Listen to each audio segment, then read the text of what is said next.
वालेकुम। आज जो है वो जिस टॉपिक फैमिली रियूनियन के वीज़ा के लिए के ऊपर मैं बात करने जा रहा हूँ, ये बेसिकली जो है वो मैं ये समझ सकता हूँ जो पास्ट एक्सपीरियंस मुख्तलिफ लोगों से बात करने। आई थिंक ये वो एक ऐसा डॉक्यूमेंट है, बर्थ सर्टिफिकेट, कि जिसके हवाले से जो है वो पाकिस्तान के अंदर एप्लीकेंट्स जो है उनको बहुत ही जो है वो प्रॉब्लम फेस करनी पड़ रही है। और इस हवाले से जो है वो बहुत ही ज़्यादा जो है वो कन्फ्यूजन्स जो है वो चल रही होती हैं माइंड में। और जब तक के जो है वो वीज़ा नहीं मिल जाता तो बंदा जो है वो इस वजह से जो है वो एक टेंशन के जो है वो माहौल में रहता है, परेशान रहता है कि पता नहीं उसकी जो है वो वेरिफिकेशन और उसको वीज़ा मिलेगा कि नहीं मिलेगा, उसकी बर्थ एंट्री दुरुस्त है कि नहीं है दुरुस्त। और उसकी वजह अनफॉर्चुनेटली ये है कि जो हमारी यूनियन काउंसिल्स के सेक्रेटरीज़ हैं वो तो बिल्कुल जो है वो हमें प्रोसीजर्स के बारे में कोई भी इंफॉर्मेशन जो है वो देने के लिए तैयार नहीं है। अगर हम खुद से जो है वो इंफॉर्मेशन जो है वो इसका प्रॉपर जो प्रोसीजर है या रूल्स रेगुलेशंस हैं जिनके अकॉर्डिंग जो है वो ये यूनियन काउंसिल या टाउन हॉल फंक्शन करते हैं, वो भी कहीं हमें जो है वो ले डाउन हुए मिलते नहीं हैं। गूगल वगैरह करके मैंने खुद भी जो है वो ढूंढने की ये कोशिश, मोस्टली जो है वो ऑथेंटिक जो गवर्नमेंट ऑफ पंजाब की तरफ से कोई ऐसी इंफॉर्मेशन हो वो मिलना बहुत मुश्किल है। और जब इतनी ज़्यादा डिफ़िकल्टीज़ हों तो फिर प्रोसीजर का जो है वो पता कहाँ से किया जाए। तो जो आज मैं इस वीडियो के अंदर आपको प्रोसीजर वगैरह बताने जा रहा हूँ, डेफिनेटली मैं भी जो है वो ये सारे का सारा जो प्रोसीजर है मैंने डिफरेंट जो है वो लोगों के पास्ट एक्सपीरियंस से जो इस प्रोसेस से गो थ्रू हो चुके हैं वहाँ से कुछ एक दो जो है वो ताल्लुक़ वाले लोग थे, लायर वगैरह मेरे जानने वाले, कुछ उनसे इन्फॉर्मेशन लेके तो एक जो है वो कंक्लूजन समझ लें कि जो मेरी असेसमेंट या अंडरस्टैंडिंग है वो आपके साथ जो है वो शेयर करना चाह रहा हूँ और शेयर करने जा रहा हूँ। ये बेसिकली जो है वो प्रोसीजर जो है वो एक्चुअली यानी इसी तरह से है, क्योंकि अब काफ़ी हद तक जो है वो मोरलेस ये चीज़ें जो है वो क्लियर हो गई हैं और एग्जैक्टली जो है वो ये प्रोसीजर कैसे हमें करना है। तो मैं पर्टिकुलरली बात कर रहा हूँ, हो सकता है कि ये प्रोसीजर गवर्नमेंट के लाज में समटाइम कहीं पे किसी पॉइंट पे जाके डेविएट भी कर रहा हो, लेकिन जो जर्मन एम्बेसी के लिए एक्सेप्टेबल एंट्री रिकॉर्ड होता है उसको सामने रखते हुए जो है वो मैं बात करने जा रहा हूँ। ठीक हो गया। तो कुछ क्वेश्चंस हैं जो कि आपके जहन के अंदर जो है वो होने चाहिए और आपको खुद से पूछने चाहिए और इनके आंसर्स आपको पता होने चाहिए, तभी जो है वो आप अपनी एंट्री के जो है वो बारे में श्योर हो सकते हैं कि जी अब जो मेरी एंट्री है वो करेक्ट वन है। अच्छा, तो अब सबसे जो मैंने कुछ क्वेश्चंस जो है वो यहाँ ले डाउन किए हैं, मिनिमम जो मेरे जहन के अंदर आए राइट डाउन किए हैं, वो क्या है कि जी जो रिकॉर्ड है वो एंटर कहाँ पे करना है ना। ठीक है। फिर जो है वो जो ऑलरेडी अगर आपकी एंट्री मौजूद है तो क्या वो लीगली करेक्ट एंट्री मौजूद है, और लायर अगर आएगा और उसे वेरीफाई करेगा तो वो उसे जो है वो जेन्युइन कंसीडर करेगा। फिर जो है वो ये भी एक बड़ा इंपॉर्टेंट क्वेश्चन है, क्योंकि क्या होता है कि बर्थ रिकॉर्ड ही नहीं मिल रहा होता, तो कहाँ कहाँ जो है वो हमें पहले मेक श्योर करना चाहिए, क्योंकि अगर आपकी एंट्री मौजूद है आपने उसे ढूंढा नहीं है और आपने नई एंट्री करवा ली है तो डबल एंट्री होने की वजह से भी आपके जो है वो एंट्री फेक कंसीडर होगी। फिर जो है वो डेफिनेटली लेट एंट्री जो है वो कौन सी एंट्री होती है और लेट एंट्री का जो बर्थ प्रोसीजर है वो क्या है। तो ये वो क्वेश्चंस है जिसको जो है वो वन बाय वन जो है वो आंसर करने की जो है वो ट्राई करूँगा। ठीक है। Where to enter the birth, देखें बड़ा सिंपल सा इसका आंसर है कि जब आप पैदा होते हैं तो आपके ज़ाहिर है आपके पेरेंट्स जो है वो किसी उनकी एक ख़ास जगह पे रिहाइश होती है, रेजिडेंस होती है। ठीक है। तो आपने जो रिकॉर्ड है वो जो आपकी जहाँ पे आप पैदा हुए हैं उस एरिया में जो भी यूनियन काउंसिल आपकी लगती है तो वहाँ पे जो है वो आपने अपना रिकॉर्ड जो है वो एंटर करना है। अच्छा, अब यहाँ पे जो है वो कुछ केसेस होते हैं जो कि एक्सेप्शनल हैं, ये तो मैं बात कर रहा हूँ ना, एक्सेप्शनल कह रहे हैं या कह लें कि वो कुछ सिनेरियोज हैं जो कि नॉर्मल केस में नहीं होते। यानी नॉर्मल केस तो ये है कि आप जो है वो जिस एरिया में रह रहे हैं, यानी आपके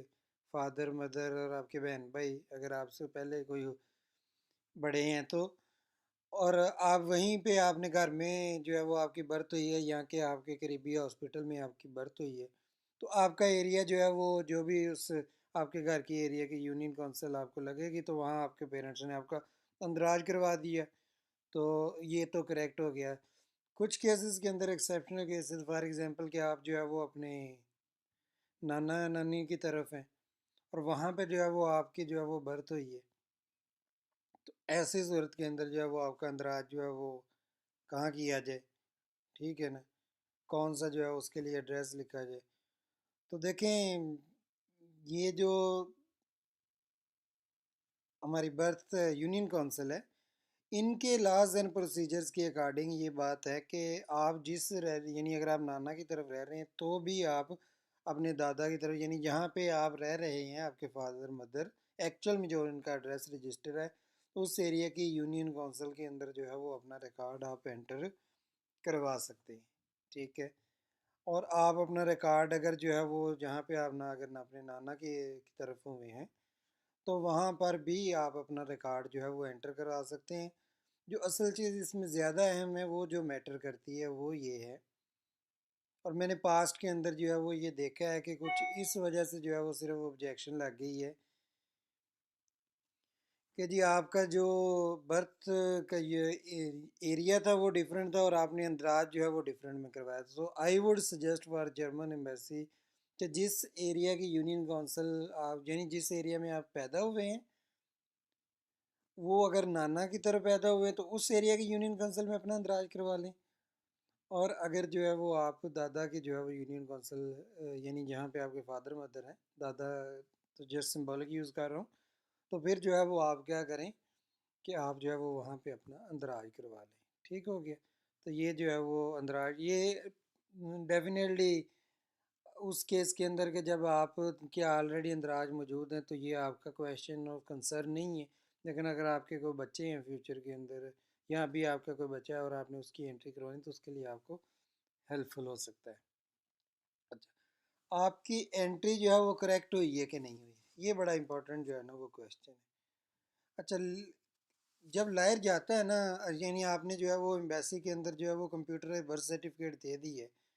तो लायर का काम क्या है वो मैं आपको ज़रा समझा देता हूँ। और वो इसी तरह से जो है उसकी लेजिटिमेसी जो है वो चेक करेगा। वो क्या करेगा कि आपका जो बर्थ यूनियन काउंसिल है उसके ऊपर डिफरेंट डिटेल्स अवेलेबल होंगी, वो उस यूनियन काउंसिल में चला जाएगा और वो यूनियन काउंसिल में जाके वहाँ के बंदे को कहेगा कि भाई ये जिस सन में ये बंदा पैदा हुआ है, अगर ये मैं नॉर्मल एंट्री की बात कर रहा हूँ, अब ये जिस ईयर के अंदर ये बंदा पैदा हुआ है उस ईयर का रजिस्टर जो है जो वो मुझे दे दो, ठीक है। ये उसका जो है वो काम है, उसने वो रजिस्टर खोलना है और उसने उस रजिस्टर के अंदर जो है वो देखना है कि जो कंप्यूटराइज के ऊपर रजिस्टर का सीरियल नंबर लिखा हुआ है, रजिस्टर का नंबर लिखा हुआ है, क्या वहाँ पे वो एंट्री मौजूद है। फिर वो ये देखेगा कि ये एंट्री कहीं बीच में एडजस्ट तो नहीं की गई बाद में। वो कैसे चेक कर सकता है, अब ये देखें कि आपको उस पेज के ऊपर हो सकता है 20 एंट्रीज हो, तो क्या होता है कि नॉर्मली जो है इन्होंने जो है वो बॉक्सेस बनाए होते हैं, तो वो बॉक्स एक बॉक्स के अंदर एक नाम दूसरे के अंदर दो, और आप देखेंगे अगर वो 10 की 10 जो एंट्रीज हैं तो उनके दरमियान तकरीबन सब एंट्री के दरमियान जो दो एंट्रीज के दरमियान डिस्टेंस है वो सेम है, स्पेसिंग जो है। जब आपने उस बीच में एंट्री फिट की होगी तो उससे क्या होगा कि वो स्पेस कम या ज़्यादा पड़ जाएगी, तो एक ये चीज़ है जो कि आपके जो है वो एंट्री की लेजिटिमेसी जो है उसके अंदर जो है वो डाउट क्रिएट करेगी। नंबर टू, अब सीरियल नंबर जो है वो चला आ रहा है, ठीक है। तो सीरियल नंबर जब चला आ रहा है और जब आपने बीच में बाद में जो है वो नॉर्मली एंट्री शो कर रहे हैं लेकिन बाद में एक्चुअली आपने उसको एडजस्ट करवाया हुआ है, तो क्या होगा कि वो सीरियल नंबर के साथ भी वो बंदा जो है वो गड़बड़ करेगा। यानी मिसाल के तौर पर ये जो पैसे लेके यूनियन काउंसिल के सेक्रेटरीज होते हैं वो क्या कर देते हैं जी, अगर लेट से कि एक सीरियल नंबर 56 है तो आपकी एंट्री उसने 56/1 करके आपकी एंट्री बीच में जो है वो एडजस्ट कर दी है और अगला नंबर है तो उसके अकॉर्डिंग जो है वो ये जो है वो सीरियल नंबर भी फॉलो हो रहा है, बट ये भी चीज़ जो है वो डाउट क्रिएट करती है। कुछ लोग क्या करते हैं सेक्रेटरीज वगैरह, वो पेज या कुछ पेजेस जो है वो रिमूव करके तो उसकी जगह जो है वो नए पेजेस लगा देते हैं। तो वो ये भी देखता है कि पेजेस पिछले भी वो पेजेस देखता है, थोड़े अगले भी पेजेस देखता है और ये वाला पेज भी देखता है कंपेयर करने के लिए कि ये कहीं पेज एडजस्ट तो नहीं किया गया। ठीक है। तो कहने का मतलब ये है कि जब नेकेड आई से आप किसी एंट्री को देखेंगे तो वो वैसी ही दिखनी चाहिए जैसी कि आपको बाकी सारी की सारी जो एंट्रीज हैं वो दिख रही हैं। ठीक है ना। आप देखें जो 1990 के अंदर जो है वो एंट्री हुई है उसकी इंक अब इस वक्त जो है वो फेड हो चुकी होगी। ठीक है। उस रजिस्टर की हालत ख़राब हो चुकी होगी, उस सीरियल नंबर्स का जो है वो बड़ी मुश्किल से पढ़े जा रहे होंगे। ऐसे में एक बीच में एंट्री एडजस्ट हो जाए और वो क्लियरली जो है वो उसकी इंडिकेशन मिल जाती है और वो पता चल जाता है कि ये एंट्री एक्चुअल में एडजस्ट करवाई गई है। इसलिए यहाँ पे मैं आपको कहूँगा कि अपनी बर्थ एंट्री अगर आपकी मौजूद नहीं है तो इस ऑप्शन की तरफ बिल्कुल मत जाएं कि जी हम जो है वो पैसे दे के सेक्रेटरी को, और सेक्रेटरी जब भी आप जाएंगे ना उससे प्रोसीजर पता करने भी, तो वो आपको प्रोसीजर नहीं बताएगा एक्चुअल एंट्री का। वो आपको कहेगा यार आप बेफिक्र हो, जो हमारे पास डेली लायर्स आते हैं, हमने इतनी वेरिफिकेशन करवाई हुई है, आपकी वेरिफिकेशन बिल्कुल क्लियर होगी, आप हमें इतने पैसे दें और आपकी एंट्री हम नॉर्मल कर देते हैं और आपको किसी किस्म की परेशानी की जो है वो ज़रूरत नहीं। तो वो जो काम करते हैं वो मैंने आपको बता दिया कि वो एडजस्ट करते हैं,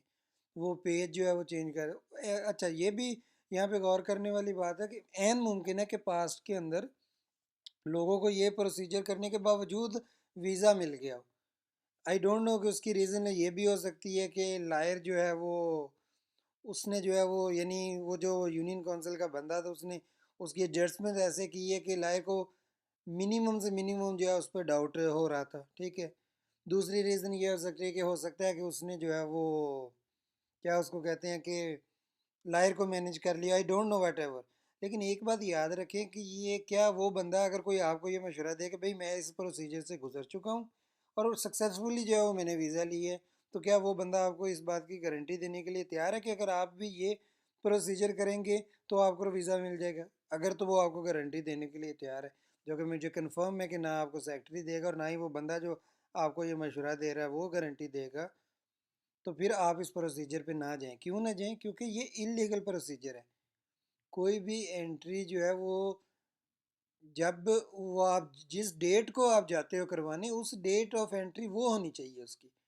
अगर आप जो है वो आज कोई एंट्री करवाने जा रहे हो और उसकी डेट ऑफ एंट्री आप लिख रहे हो फॉर एग्जांपल नवंबर 1990, तो ये कैसे जो है वो लीगल हो सकती है? और इलीगल चीज़ हमेशा आप डाउटफुल रहोगे अनलेस कि आप जो है वो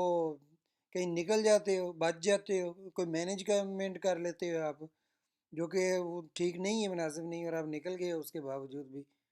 तो जो है वो आप कहेंगे जी नहीं ये प्रोसीजर, तो ये प्रोसीजर आपने बिल्कुल फॉलो नहीं करना और अपनी एंट्री की जो है वो लेजिटिमेसी जो है वो चेक करनी। अच्छा कुछ पास के अंदर मैंने ये भी देखा है कि रिकॉर्ड ही नहीं मिल रहा होता, पेरेंट्स को याद नहीं होता, घर में कोई पैदाइश पर्ची या कोई ऐसा प्रूफ नहीं मिल रहा होता, तो फिर जो है वो जाते हैं यूनियन काउंसिल में हम लोग, तो उनको कहते हैं जी कि ये हमारी एंट्री ढूंढते हैं, तो वो थोड़ी बहुत जो है वो एफर्ट करते हैं और कहते हैं ये आपकी एंट्री नहीं है। उसकी वजह क्या होती है कि आपको अपनी एक्चुअल डेट ऑफ बर्थ तो पता नहीं होती। एन मुमकिन है कि वहाँ पे डेट ऑफ बर्थ जो है वो कुछ और लिखी हुई हो और आपने जो बाद में डॉक्यूमेंट्स वगैरह पे आईडी कार्ड वगैरह पे लिखवाई हो वो कोई और बर्थ एंट्री हो, तो जिसके आप उसी सालों के अंदर ढूंढ रहे हैं और वो आपको बर्थ एंट्री ना मिले। ठीक है। तो इस पे आपने कन्विंस नहीं हो जाना कि जी ये बर्थ एंट्री जो है वो वाकई मौजूद नहीं है। इसका तरीकाकार ये है, मेरी सजेशन आपको ये है कि आप अगर तो आपको कोई जानने वाला मिल जाता है या इस काम के लिए जो है वो सेक्रेटरी किससे रिक्वेस्ट करें या जैसे भी उसको एग्री करें कि हम हमें जो है ना वो 2 3 4 सालों के जो है ना वो एंट्री रिकॉर्ड देख लेने दें, रजिस्टर देख लेने दें, यानी जो आपके पास मैनुअल रजिस्टर मौजूद है ना वो हमें जो है वो एक दफ़ा आधा पौना घंटा देख लें। आप क्या करें कि उससे 2 3 साल पहले भी और 2 3 साल बाद भी जो है वो रिकॉर्ड की एंट्रीज देखें मैनुअल रिकॉर्ड के ऊपर, तो ऐन मुमकिन है कि किसी और साल के अंदर जो है वो आपको वो एंट्री मिल जाए। ठीक है। तो ये बड़ा इंपॉर्टेंट है कि आपने कोशिश ये करनी है कि अपनी एंट्री जो है वो ढूंढें। अच्छा एक और चीज़ भी है ना मिलने की एंट्री, पुराने वो टाइम के अंदर जो है वो ओल्ड एज के अंदर क्या था कि यूनियन काउंसिल जो कि बैकवर्ड इलाके जो कि छोटे छोटे गांव हैं या टाउन्स हैं, वहाँ पे यूनियन काउंसिल्स होती थी, लेकिन सिटीज़ के अंदर टाउन हॉल्स होते थे, म्यूनसिपल कॉरपोरेशंस होती थी। यूनियन काउंसिल्स जो है वो मुशर्रफ के दौर के अंदर आई हैं, ठीक है, यहाँ बाद में आई 1995 के बाद जो है वो। यूनियन काउंसिल पहले सिटीज़ के अंदर नहीं थी। तो कौन जो है वो रिस्पॉन्सिबल था उस वक्त? म्यूनसिपल कॉरपोरेशन या टाउन हॉल्स के अंदर जो है वो आपका रिकॉर्ड जो है वो रजिस्टर होना चाहिए। मैं पास के अंदर ये भी देख चुका हूँ कि लोगों ने अपना रिकॉर्ड यूनियन काउंसिल्स के अंदर देखा, उनको नहीं मिला, उन्होंने रिकॉर्ड एंटर करवा लिया, बट एक्चुअल में उनका कस्टोडियन ही जो है वो म्यूनसिपल कॉरपोरेशन। कस्टोडियन की क्या डेफिनेशन? जिस वक्त आप पैदा हुए तो उस वक्त आपका रिकॉर्ड कहाँ पे रजिस्टर होना चाहिए था। तो मैंने बताया कि जो सिटीज़ हैं उनका रिकॉर्ड पुराने टाइम के अंदर 2001 के से पहले पहले और ख़ासकर 1995 से बीच में वो म्यूनसिपल कॉरपोरेशंस या टाउन हॉल्स के अंदर होता था, ठीक है। तो वहाँ पे भी जाके जो है वो अपना रिकॉर्ड लाजमी चेक करें। हो सकता है कि वहाँ पे जो है वो आपका रिकॉर्ड मौजूद हो, क्योंकि लायर ये बातें जानता है जो आपकी वेरिफिकेशन करने आएगा, उसे आपके बर्थ डेट से अंदाज़ा हो जाएगा कि इसका रिकॉर्ड कहाँ पे रजिस्टर हो सकता है, तो वहाँ वहाँ ट्राई कर सकता है वो। ना करे तो वो एक लायर की अलग से बात है, और अगर उसे रिकॉर्ड एक और मिल गया तो फिर जो नया रिकॉर्ड आपने करवाया होगा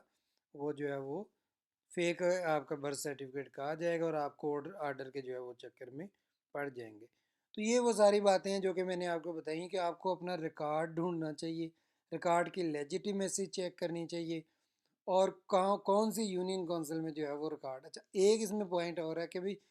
अगर अब जो है वो हम एंट्री करवा रहे हैं, यानी है हम अब जो है वो एंट्री करवा रहे हैं, तो कहाँ जो है वो हम अपनी जो कि लेट एंट्री है तो वो कहाँ पे करवाएं? क्या वो ये हो सकता है ना कि आपके यूनियन काउंसिल जब आप पैदा हुए थे तो कोई और थी, अब जब आप एंट्री करवाने लगे हैं तो आपका एड्रेस चेंज हो चुका है, तो अब आपकी यूनियन काउंसिल जो है वो कोई और हो गई है,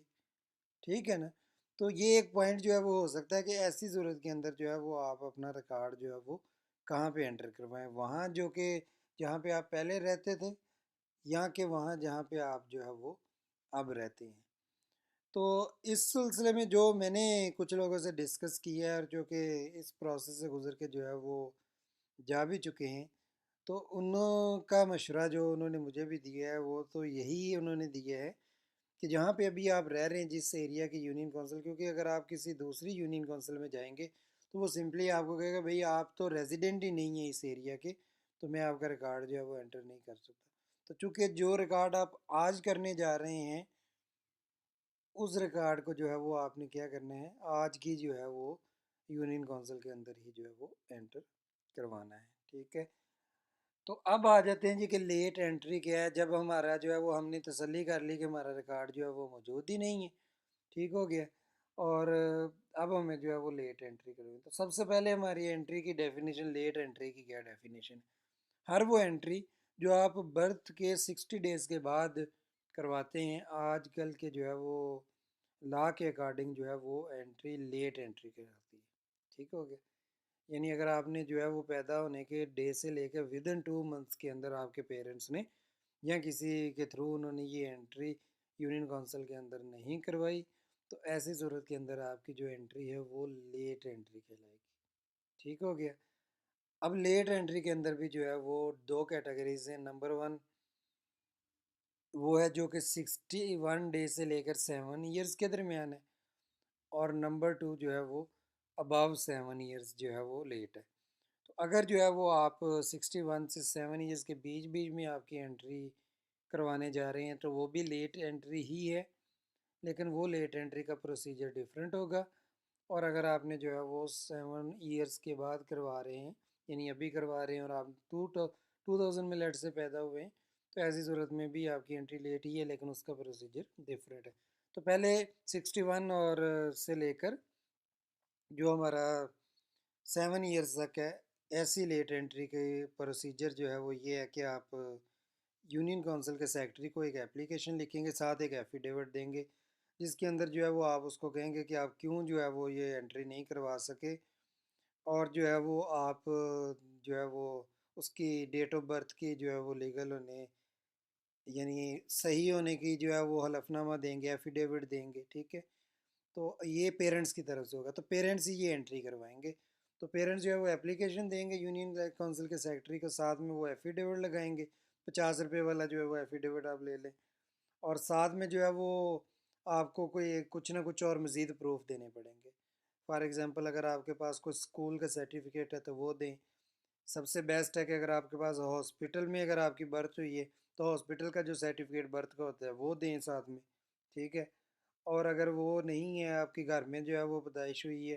तो फिर जो है वो आपने क्या करना है कि एटलीस्ट आपके पास वो जो इंजेक्शन वाला एक कार्ड होता है, हिफाजती टीकों वाला, वो कार्ड जो है वो दें। इस तरह के डॉक्यूमेंट्स आपने साथ में लगा के एक अपनी फ़ाइल बनानी है, ठीक है। इसमें क्या है, आपने यूनियन काउंसिल की सेक्रेटरी के नाम पे एक एप्लीकेशन होगी, एक एफिडेविट होगा, जिसमें आप जो है वो हलफनामा देंगे कि जी ये जो है वो बच्चा जो है वो इसकी मैं क्यों अंदराज नहीं करवा सका। और ये मज़ीद डिटेल भी आप सेक्रेटरी से वो बता देगा आपको अगर उसमें मज़ीद कुछ लिखना हुआ। और इसके अलावा जो है कुछ सपोर्टिंग डॉक्यूमेंट्स, जिसमें मैंने बताया कि कोई स्कूल के सर्टिफिकेट्स, कोई हिफाजती टीकों के जो है वो पर्ची वगैरह, अगर आप कार्ड है आपके पास, और हॉस्पिटल का कोई पर्ची है जो पैदाइश की, या कोई सर्टिफिकेट है हॉस्पिटल की तरफ से बर्थ का, तो ये साथ लगा के अपनी फ़ाइल आप बिल्ड करेंगे। और बर्थ एंट्री जिस दिन भी ये आप प्रोसीजर कंप्लीट करके जाएंगे, और एंट्री जिस दिन वो करने लगेगा आपकी, उस दिन की एंट्री डेट होनी चाहिए आपकी, और एंट्री स्टेटस जो है वो लेट होना चाहिए। ठीक हो गया। तो ये फ़ाइल आपके लिए काफ़ी होगी, और ये बड़ी इंपॉर्टेंट है। German embassy late birth entry बगैर फ़ाइल के एक्सेप्ट नहीं करती, और फाइल का रिकॉर्ड, कॉपी वगैरह या तस्वीरें वगैरह वो लायर लेके जाएगा। तो ये आपने ख्याल रखना है कि इसके अंदर जो है वो आप गलती ना करें। अब आ जाते हैं 7 साल से ऊपर, जो कि मोस्टली केसेस हैं। तो उस सूरत में जो है वो आपको क्या करना पड़ता है, उस सूरत में जो है वो प्रोसीजर ये है कि आप अगर अपनी यूनियन काउंसिल एरिया अभी वाले में जाएं, उसको एप्लीकेशन दें, वो आपको रेफ़र करेगा असिस्टेंट कमिश्नर, जो कि डिस्ट्रिक्ट का हेड होता है। लेकिन ये लास्ट चेंज होते रहते हैं, अगर इस वक्त अगर असिस्टेंट कमिश्नर्स हैं तो जो भी रिस्पॉन्सिबल है वहाँ पे आपकी एप्लीकेशन को रेफ़र कर दिया जाएगा। वो क्या करेगा, वो आप ये रिस्पॉन्सिबल है कि वो विद इन 7 डेज़ जो है वो आपकी बर्थ एंट्री की एप्लीकेशन के ऊपर प्रोसेस करे। तो उसने वो केस जो है वो आपकी एप्लीकेशन वो एक्चुअली रेफ़र कर देनी है डिस्ट्रिक्ट हॉस्पिटल को, या आपको के थ्रू वो कहेंगे को फॉर्म्स वगैरह दे देंगे कि भाई ये जो है वो आप अपना मेडिकल ये टेस्ट करवा के अपनी एज डिटरमिन करके उसकी रिपोर्ट जो है वो हमारे पास लेके आओ। यहाँ जो है वो हॉस्पिटल डायरेक्ट ये वो वहाँ से प्रोसीजर जब आप जाएंगे तो वो आपको बताएं। मोस्टली आपको कह देते हैं कि ये जो फॉर्म और ये चीज़ें ले जाएं, और आप जाके अपना ये मेडिकल वगैरह परफॉर्म कराएं, उसकी रिपोर्ट्स लेके एज की रिपोर्ट डॉक्टर के, मेडिकल सुप्रिटेंडेंट की स्टैम्प के साथ कि जी आपकी एज कितने साल है, ये साल ही सिर्फ बताएंगे आपको। वो आपके पास जब रिपोर्ट आ जाएगी तो उसके बाद आपने क्या करना है कि वही लेके दोबारा असिस्टेंट कमिश्नर के ऑफिस जाएंगे। तो वो आपका केस अब जो है वो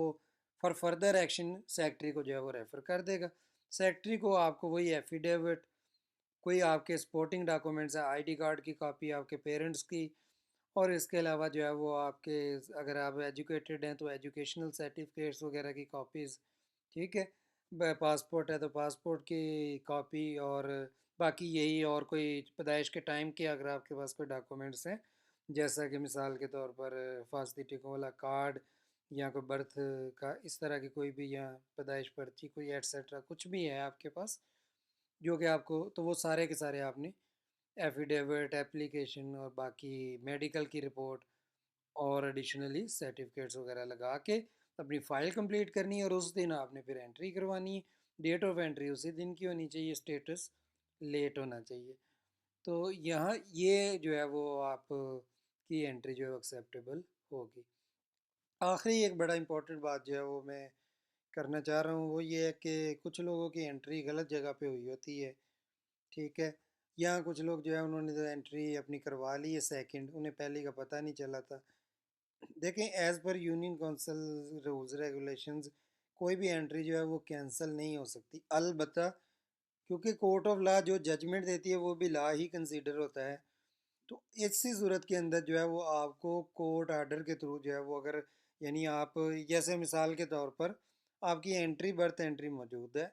और आप उस बर्थ एंट्री में डेट ऑफ बर्थ और जो अब आपके पास सारे डॉक्यूमेंट्स हैं उनके ऊपर डेट ऑफ बर्थ में डिफरेंस है, जो कि बड़ा कॉमन केस है।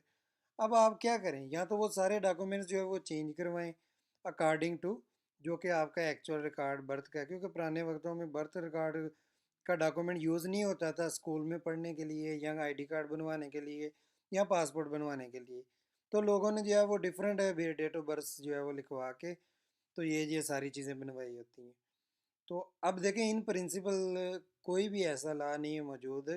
कि जो ये अलाउ करे कि आप जो है वो अपनी बर्थ की डेट ही जो है वो चेंज कर लो। ऐसा नहीं हो सकता ना, कॉमन सेंस की बात है कि आपने जो डॉक्यूमेंट्स बनाए वो गलत हैं। आपकी डेट ऑफ बर्थ तो जो एक्चुअल में रजिस्टर हो गई थी, आपको पता ना हो या ना हो, तो एक्चुअल में तो वही थी। तो लॉ ऐसा कोई बना भी नहीं सकती कोई गवर्नमेंट, लेकिन एज आई सेड कि कोर्ट ऑफ लॉ अगर आपको जजमेंट दे दे तो फिर अब कोर्ट ऑफ लॉ इसका मतलब ये है कि जब आपकी एंट्री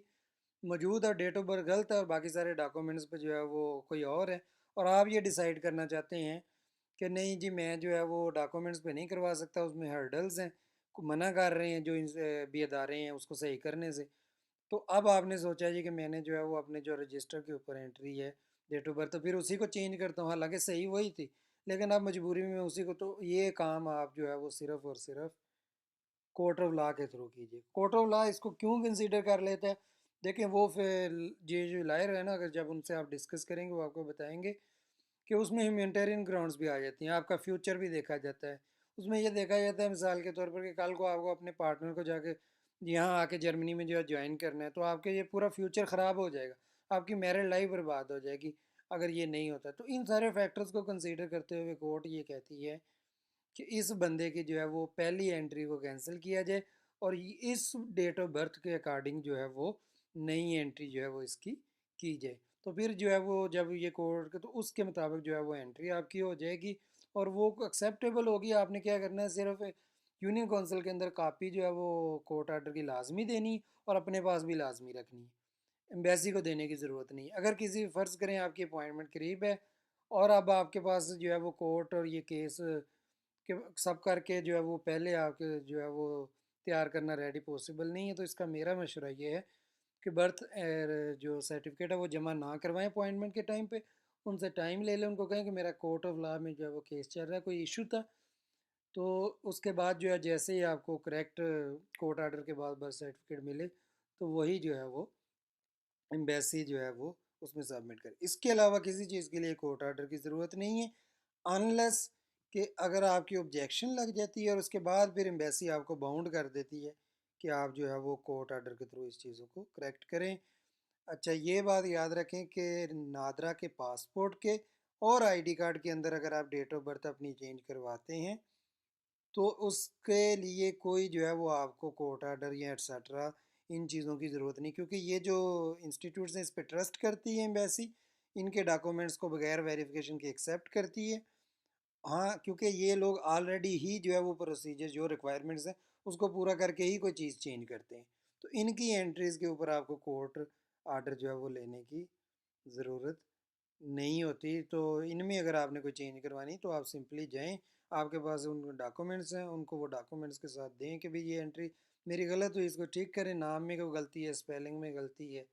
ठीक है ना। तो जो भी है वो आप सही करवा लें, अगर वो कर देते हैं आईडी कार्ड वाले, नादरा वाले, यानी कि ये पासपोर्ट हो भले ही चाहे आईडी कार्ड हो, तो ये आपका एक्सेप्टेबल है।